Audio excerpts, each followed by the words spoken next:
Welcome. We are the Mental Barbell, your go-to resource for everything mental performance. We're here to talk about sports, psychology, sports psychology, and everything in between. Welcome to the ultimate mental performance journey. Welcome to the Mental Barbell. My name is Ian Reardon, and I'm with my co-host and good friend Anthony Carnevale. Anthony, how are you? I'm doing good. How are you doing? I'm doing well, man. I'm a little sad the summer's ending. It's getting a little cold outside, but with the changing of the seasons comes the changing of the sports. So always something fresh on TV to watch, something fresh on the fields to watch. Yeah, it's a pretty exciting time for sports if you're a basketball and football fan. Kind of Absolutely.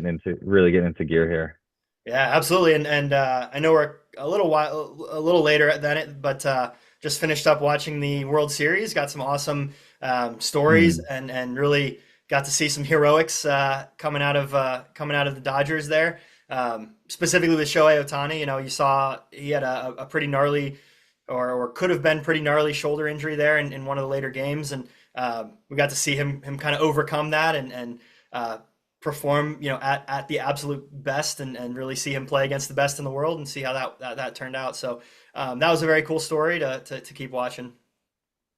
Yeah. I think on the other end, the us in the Tri City area were a little disappointed with the Aaron Judge performance. I think there was a lot of whispers and maybe not even whispers in some cases about how he performed and in comparison to how great he played throughout the regular season. Yeah, maybe that's something we can talk about is those players that tend to perform their best in those high pressure moments versus regular season games. It's really a good juxtaposition. You see, with Otani, he kind of continued playing phenomenal baseball all the way through the postseason, and then you're right, maybe some other players. Uh, it's hard for me to believe that he was kind of overwhelmed by the moment, but anything can Mhm. happen in those big when the lights are on in those big stages. So what is the main difference between those two types of players for you? Those two types of athletes? Yeah. Um, I think sometimes it could just be poor timing, coincidence. It's a long season. I mean, at that point, they're playing probably close to what 200 games. You're in a bat's not going to stay hot for 200 games, despite even having the great season that he did. So that could be part of it. I think it's one of those things where maybe the lights get a little bit bigger, maybe the fans get a little bit louder, and then maybe that leads to you changing kind of your routine or kind of the things that you've been doing all season. Whereas if maybe it's time to double down on the things you've been doing all season instead of changing it, if that's what's got you here, now's not the time to change it, I wouldn't think, especially if you've been so successful. So, and it could be, there's a variety of things that also can come into play that we're probably just not even aware of as a fan, as a viewer, as a spectator. But I would say I think people start changing what's been working instead of doubling down on what's been working. Yeah, 100%. And I also think it has a lot to do with kind of their mindset, right? And I know that's two hammers calling it a nail, but I would doubt that the training is very different between someone like Shohei Ohtani and someone like Aaron Judge, right? They're both kind of at their physical peak, and as you've said, that they've both undergone kind of the same rigors throughout a season. But Mm. there's something different about maybe an approach to the postseason, or you know, it's hard for us to imagine these professional athletes kind of crumbling under pressure. But I think I heard a statistic, it was like since 2007, since the Yankees had won, correct me if I'm wrong, in the World Series, but for a team that's kind of always up at the top, right, to have that long of a drought at the World Series, that could get to a player, right? And especially a franchise player who's really trying to stake their name on the success of a franchise. And so, having the right orientation of that, having the confidence to not kind of buckle under the lights, I think is really important. One of the things that I noticed, the injury that I had mentioned earlier, the fact that Otani was even able or even willing to put himself in that position to make a play, right? He was willing to sacrifice his body. He's willing to show up in game, right? He's probably one of the most valuable athletes on the planet right now, but it still shows that he's willing to show up, no matter what the stakes are, and make those big plays. And then you see him recover, right? He bounced back, played the next game, right? So that there's that mindset enables you to be a little bit tougher on down the line. Yeah, absolutely. And I think, when you're so in the moment, as he probably was, you're probably not even considering injury or considering the ramifications of the play. The will to win just kind of overtakes everything else in those situations. Sure. If you're able to kind of put all the noises aside and be in the moment, I think you see plays like that and performances like his, whereas maybe other people have a hard time getting in the moment. Maybe you see the articles about yourself, Mm. and it's pretty easy to go down that negative kind of thought rabbit hole. Yeah, and especially for someone like Judge, the tri-state media can be pretty brutal. So seeing that stuff in the Yeah, news all the time about yourself can be a lot. yeah, it's a tough market if you're not performing well, and you see the Jets, you can see what happened to him and what's happening to Rodgers. It's hard. It's really hard. I don't. It's hard to block out the noise like that. Yeah, and I'm even connecting it to something that we talked about earlier, and that's that Hail Mary in the Washington Chicago game Mm, a couple weeks ago, and you had mentioned that I was the back that was on defense here was kind of celebrating before the play was over, and I think that's a fault, of that again, that orientation, right? Are you showing up to game to play through the whistle to really put yourself in that state to win, or are you, letting yourself make those mental errors that then lead to a huge play that posts yourself all over ESPN? So maybe you could tell us a little bit about that. yeah, yeah. So I think I'm not sure if it was celebrating, probably part celebrating, part like chirping the fans a little bit, it seemed.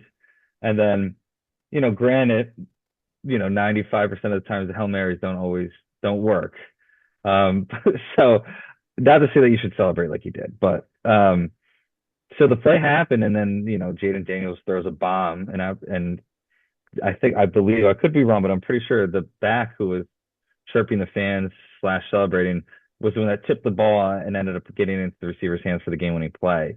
Um, so it's just kind of the snowball of effect of things that happened. And I believe he got put on, the second team or maybe benched the next game. I'm not exactly sure the details, but you wonder what would have happened if maybe he didn't do what he did, and maybe stayed a little bit more focused on the coverage or what the play was. Um, and he was only a couple inches away from making the game-winning play. I mean, he had his hand on the ball, it just wasn't enough. So, Right. and, it's hard to know what would have been the difference. Yeah, and I think, we always talk about sports psych in the news. It's really not hard to find these stories because they're so pervasive in sports, right? Very rarely do we hear sports stories talking about, so and so now is trying a new bench press variant to, improve their O-line performance, right? Often what we hear Mm, in the news is these psychological, cognitive, motivational, what is this player focused on? And I think, what we just talked about were two examples of, the difference. And again, I don't know Shohei Ohtani or Aaron Judge personally, but on the outside of it, the difference between those two performances seems to be something psychological, right? It seems to be there's an underlying either or skill set or mental strength that's there for certain athletes that aren't for others, or just unpreparedness for those big moments. And then with the Hail Mary situation, you can't let all of the training that you do, all of the team preparation that you put yourselves and your teammates through, all your coaches' time, your strength coaches, your trainers, your nutritionists, to then make a silly cognitive error that could easily be avoided, right? It really is heartbreaking to see because you know how much work these athletes put into being a physical specimen, then to let something, like trying to chirp at a fan, impact your at the end of the day, your money, right? You're getting paid less to be on a second hmm string team. So, um, you know, I think that's where my motivation in sports psychology and mental skills training comes in, is to really educate people and to give, especially athletes, but high performers in general, those skills to be the Shohei Ohtani or avoid, making these cognitive errors. And I think it's just as important as the training, because without the mental side of it, the training can easily go out the window, right? With a simple error, or if the moment is too big for you, it doesn't matter how physically prepared you are if you aren't mentally prepared for it. Yeah, and I think especially at the elite professional level, the physical traits really aren't a huge difference. Right. And I mean, you look at the NFL Combine, a lot of people that do have the record in the 40-yard dash or the broad jump or the vertical leap aren't the best players on their team. Mm, You know, being a freak athlete doesn't necessarily make you good at your sport. It just makes you a freak athlete. So I think a lot of the times what separates people is, like you hear the Peyton Mannings of the world, that the preparedness that they come into, knowing the play, the level of dedication that they have to being able to put in the time and effort to be prepared and be in the moment and be able to focus and concentrate at an elite level is what separates them, and also being able to perform under pressure, under the big lights is what separates the great athletes at the top level. Like I said, that there's not a big difference at all physically at this point. I mean, everybody's going to be elite. So how do you separate yourself from the elite? I don't think it's the physical. I think it's the mental. yeah, absolutely. And I think you hit on an important point. And I just kind of like to discuss, where we are aligned in terms of, as professionals in terms of a coaching organization, right? So there's a couple different skill sets that every athlete has, right? The first skill set is sport specific, right? So if you're a football Mhm. player, you have the football specific skills. So that can be both physical and psychological, right? You have to memorize plays, you have to understand field movement, you have to communicate with your teammates, and then there's also those sport specific physical skills, like if you're a long snapper, your ability to long snap. If you're a kicker, how far can you kick? Mm. So then there's the general skills. So things like running, jumping, your ability to change direction quickly, things that are beneficial across sports. And that would be headed up by someone like your athletic trainer, your strength coach, physical therapist, someone like that.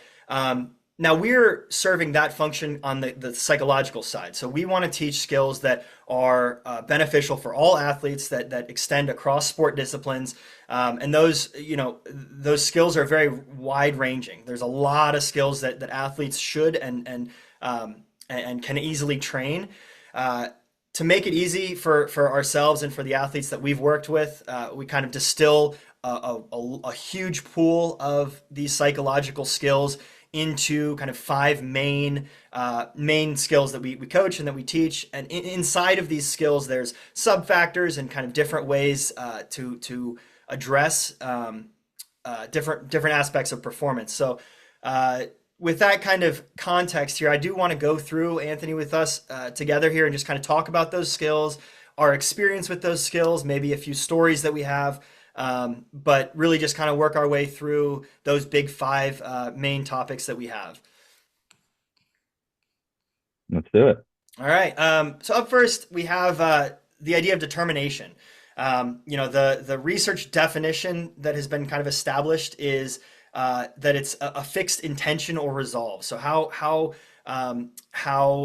intently do you want to go after something, right? So if you have a goal, how strong is your desire to chase that? To lack of a better words, how determined are you to chase that goal? So within that, there's a lot of different things like intrinsic motivation, your commitment to improving in your sport, your competitive orientation or the way that you view yourself in a sporting and competitive context.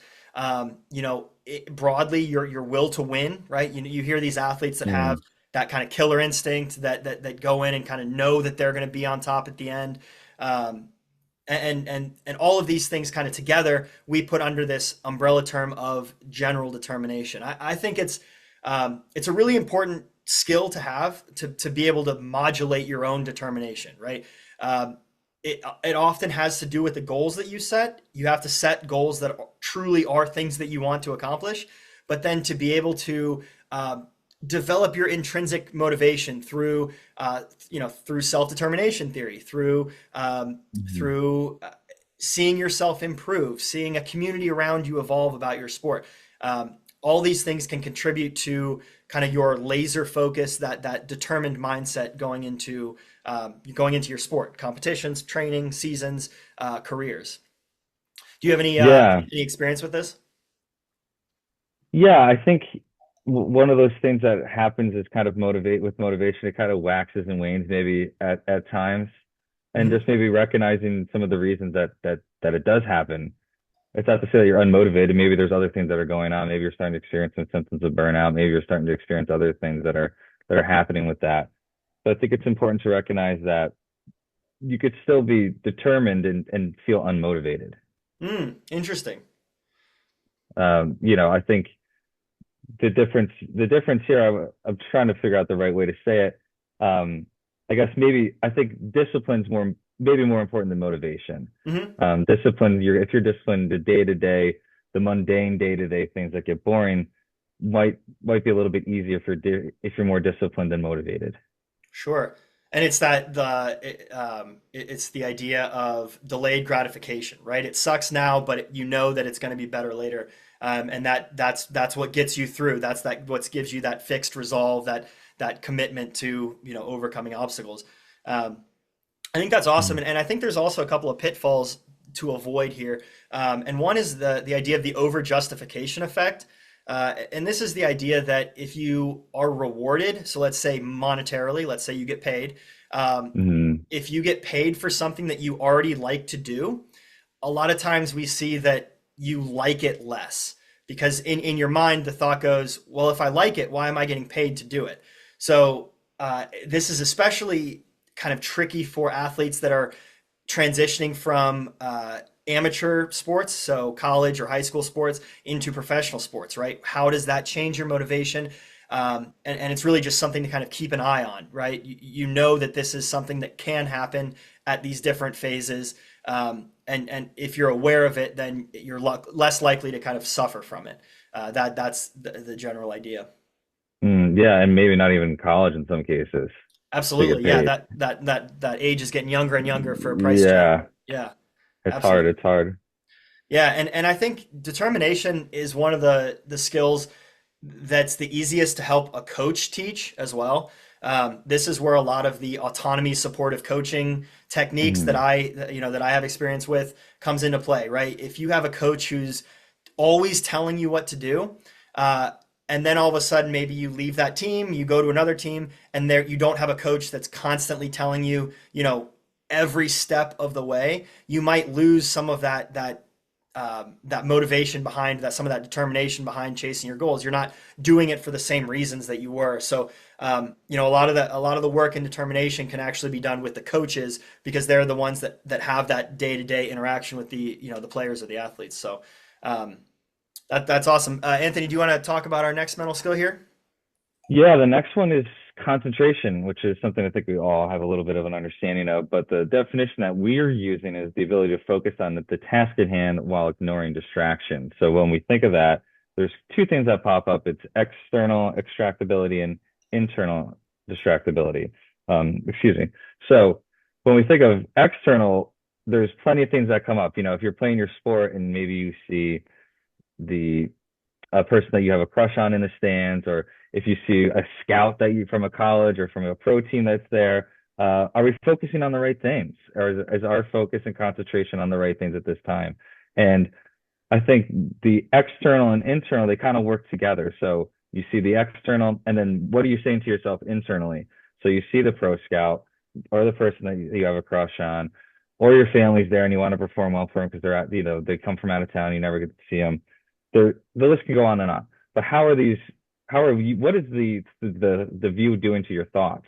Are you going to say to yourself, now I need to perform really well? There's a scout here. They never come to my games. This is my only opportunity to perform well. If I don't perform well, things are over. You can kind of see how we're going down this rabbit hole at this point. Absolutely. So I think it's important to maybe recognize what we're focusing on and how our focus is affecting our thoughts, and in turn, how our thoughts are affecting our focus. So when we talk about that, what's our ability to focus like, and how long can we focus for? Um, so I think again, like a lot of things we talk about the skill, uh, you know, I'm sure I'm sure you probably had the same experience when trying to teach athletes how to focus, and maybe we start with meditation. They say that their mind's all over the place and they can't do it for more than 30 seconds.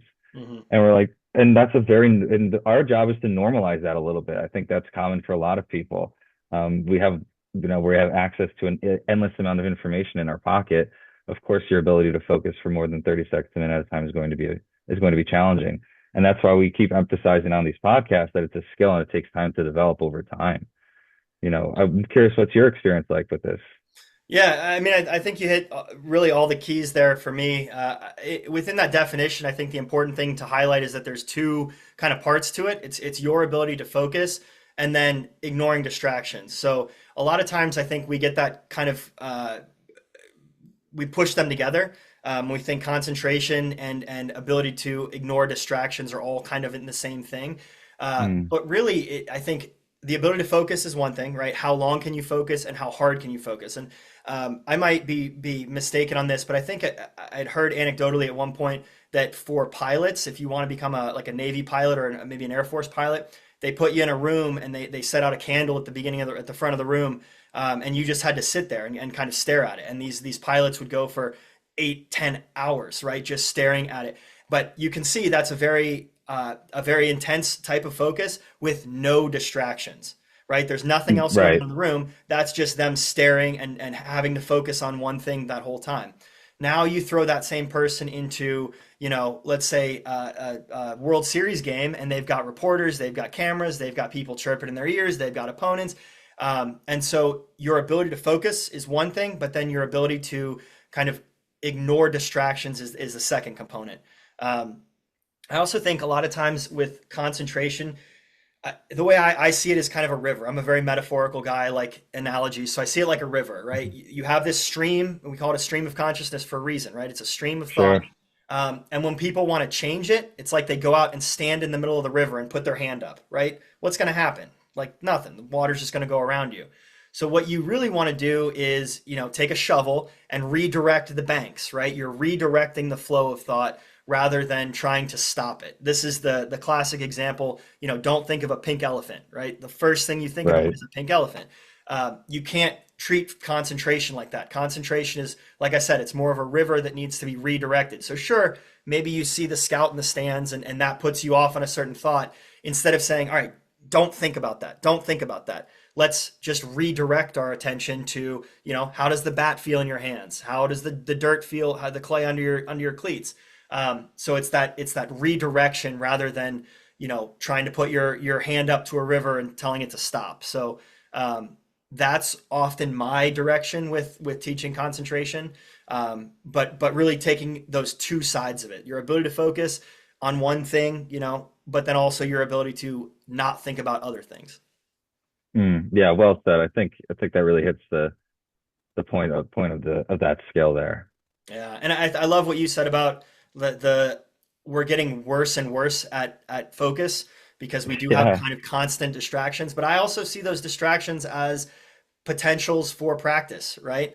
That's all. Let's say Mm, I'm writing an article and I could be on Instagram scrolling, but I learn that skill to redirect my focus back to what I should be doing. So try to view everything as a potential for growth, not always as an obstacle. That kind of brings us up to our next skill here, and that's competitive orientation. This is mm, a kind of a more nebulous idea, but it's really just it's the idea of are you there to win or are you there to compete? And I know those two things sound very similar, and I'll give you the research definition here. This is the degree to which an individual is concerned with performing their best or winning in competitive situations. So, are you focused on just standing on the podium, or are you focused on getting better? So, I want to start by saying if you're always focused on winning, that can work. I think it can work for a certain amount of time, but there's going to become a time where you're no longer capable of winning, right? You've maybe gone from high school to college, and now you're competing against, you know, people that are 4 years older than you or way more advanced in the sport than you, and you're not winning anymore. That can be a mm, very tough place to be, going from always winning and never really having to try that hard to then getting your teeth kicked in, right? And so what I often in this situation, you try to teach athletes the competition is really just it's the show. It's at the end of what the meat and potatoes of your sport happened during the week. Then that meet on Saturday or that game on Saturday comes around, and it's really just the time for you to put yourself on display, see how you stack up, learn from the experience, and then get back to work, on Monday, get back to improving. So Are you focused on just winning, even if it's easy, right? Or are you focused on doing things to get better? I always like this question, right? It's like, would you rather compete against your rival at their absolute best, or when they have had an injury, right? Or are playing, Hmm. playing poorly? Um, in my opinion, the athlete that has the correct orientation would say, no, I want to compete at when my rival is at their best. I want to see if I can beat them at their best. Somebody else might say, no, I just want the easy W, right? I want to get on the podium easily. I'll take the injured opponent. So I think that's a really good way to distinguish those two kind of orientations. But I'm curious to hear your thoughts, Anthony. Yeah, I think this kind of reminds me of the are you focusing on the outcome or are you focusing on like the process? I think even in cases when you're winning and when you perform well and you really want to win, you're probably focused much more on the process than the outcome of things. And I think we both know that the research shows that those who are focused more in the process, in the moment, you know, how can I put a good swing on this ball? What's the right play here? Tend to perform better over time than those who are just solely focused on the outcome of an event. Um, and I think that's kind of what was clicking for me as you're talking about this kind of skill set here. Hmm. Yeah, absolutely. And I'm also thinking about um,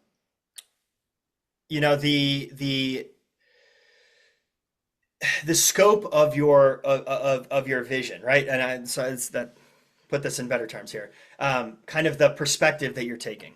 So you can look at a game as an outcome, but if you zoom out to like a career, one game is just one step in a very long process.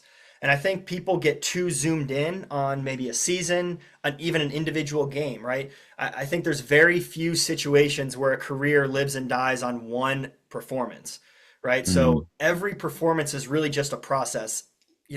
The outcome, if you zoom out far enough, the outcome is your career in its totality. And so if you ever get so focused on like I got to win this game, it's helpful to kind of zoom out and say like, all right, well, in 5 years, is this one game going to have had a huge impact on that outcome, that career that I wanted?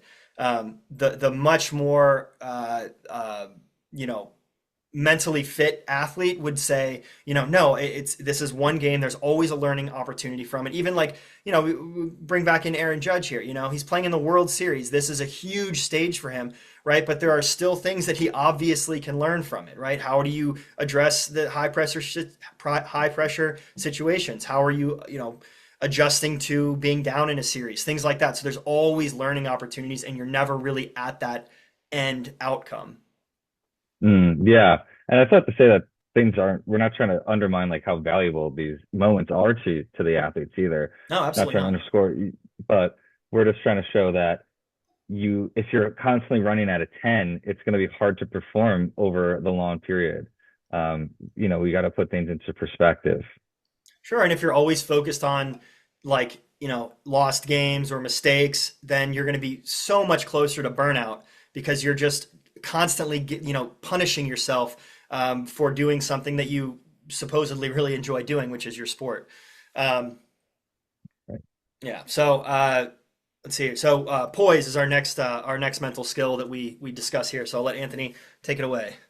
Yeah, yeah, kind of a broad term, but the way we're talking about it is a calm confidence in a person's way of being. So, I think you see the calm, cool, and collective athletes. You see, the Tiger Woods who's kind of got that killer instinct. There's thousands of people watching him nail these shots over time, and we want to talk about how do we get to that point.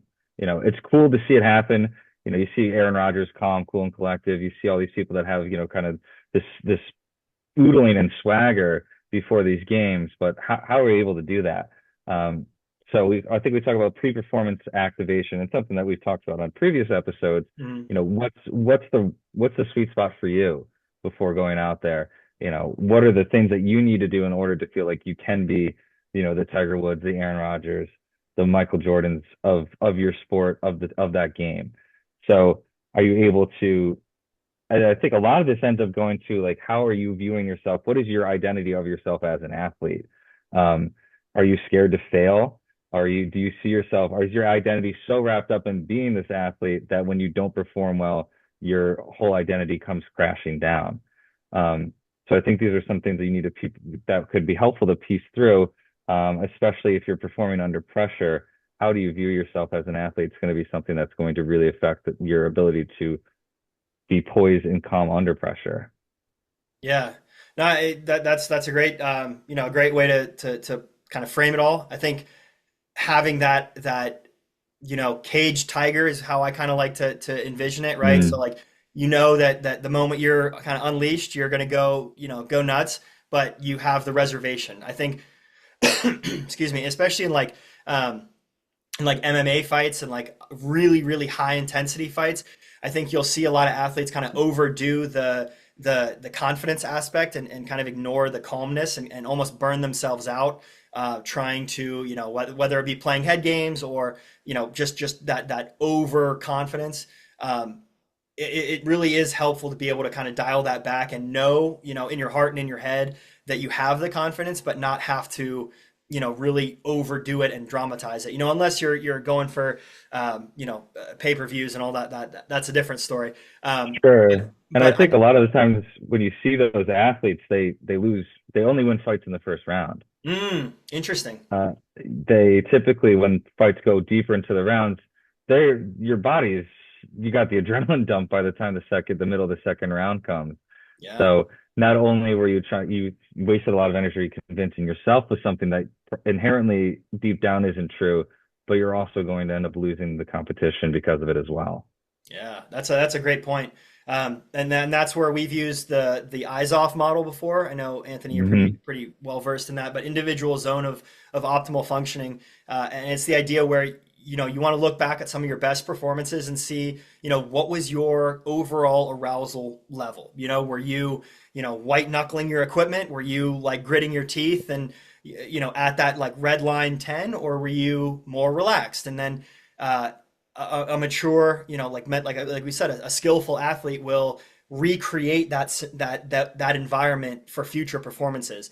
Like what you said, I think at the beginning of your comments there, some athletes just it's almost like they leave it to chance that they're in the right headspace for that game. And like you said, it's like, Mm, oh, it's great, it's cool when it happens, but that's not really how we as athletes are, right? Everything we do is about preparation, and then it's like some athletes just let it all be up to chance right at the last second.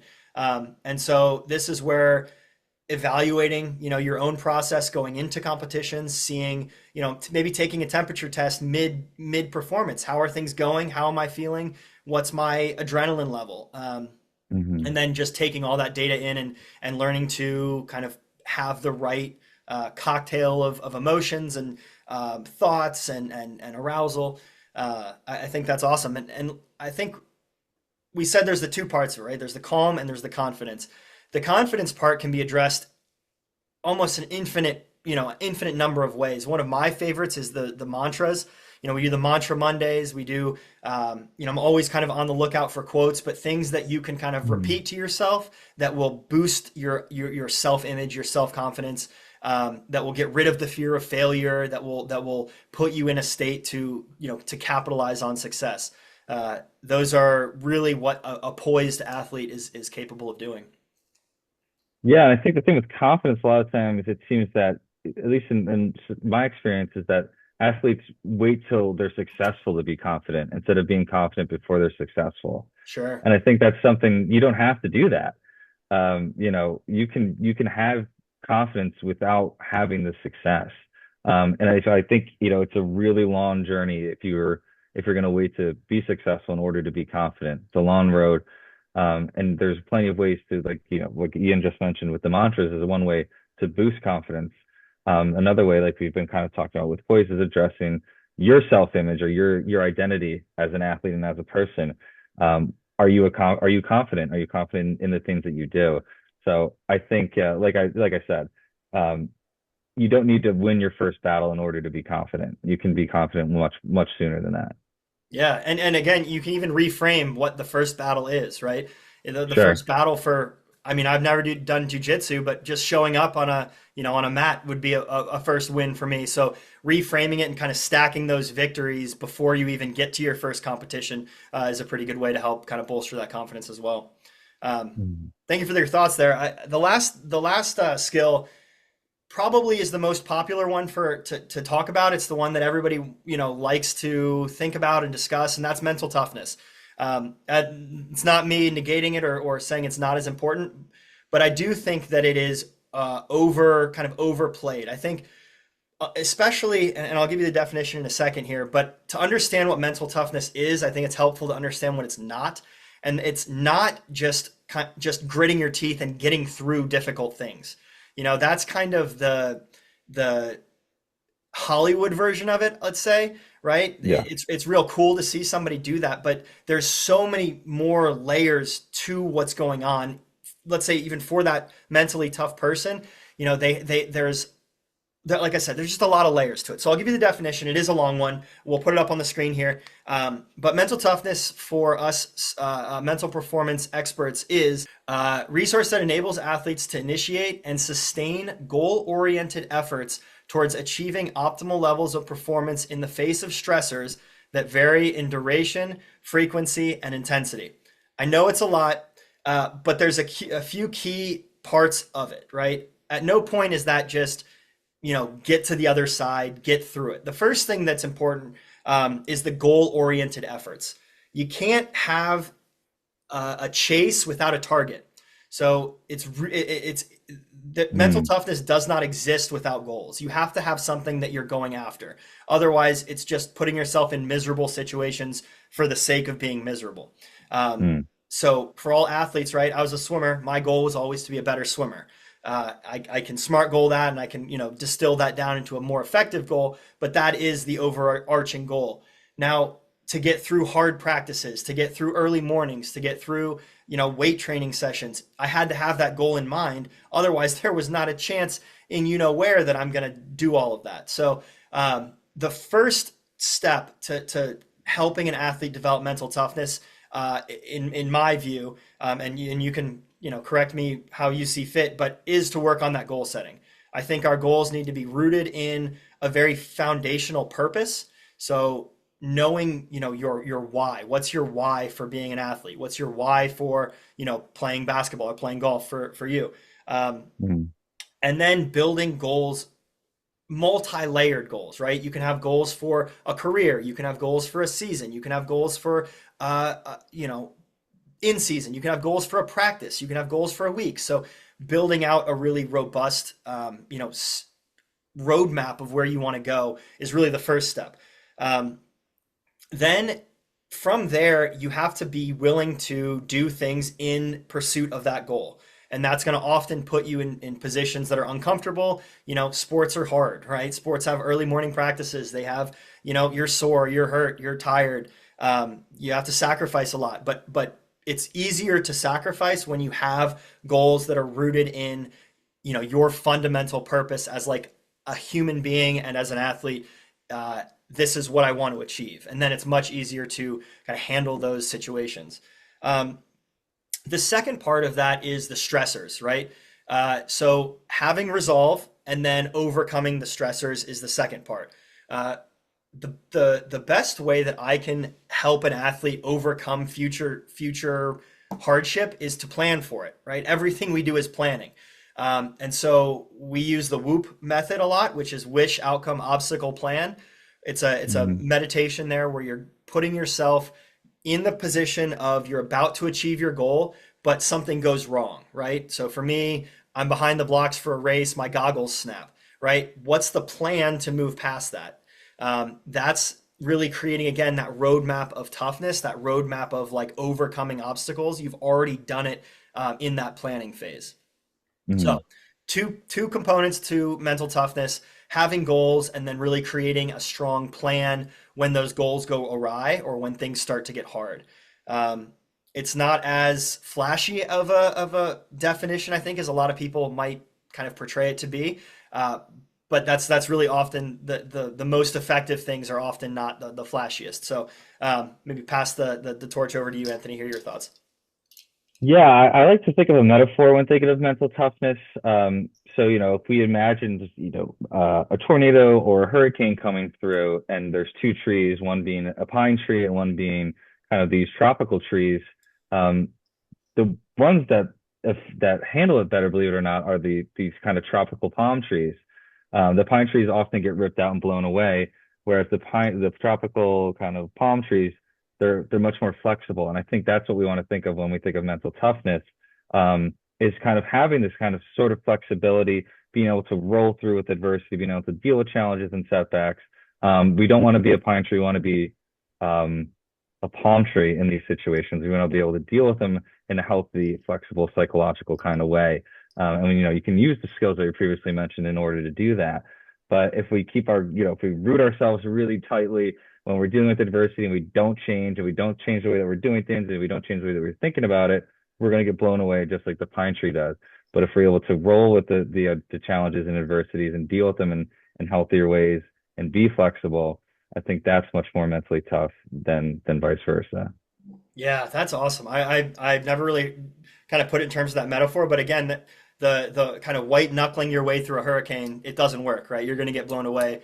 There are Hmm. forces much stronger than you. So having that ability to adapt, learn from situations, um, and recover, and then perform better next time for having an obstacle put in your way. So I think that's an awesome metaphor. I don't have too much to add from that. I think that really kind of nails all the theme of that mental skill. When you get into maybe some of the sub skills, I think that can also help understand the layers, the multi-layer aspect of something like mental toughness. So within mental toughness, we talk about, your outlook. So is it positive or negative, right? When you think, when you're laying in bed, do you think things are going to be okay, or do you think they're not going to be okay? That, just general outlook on your future can have a really big impact on whether you're willing to keep going or whether you are, forced to stop.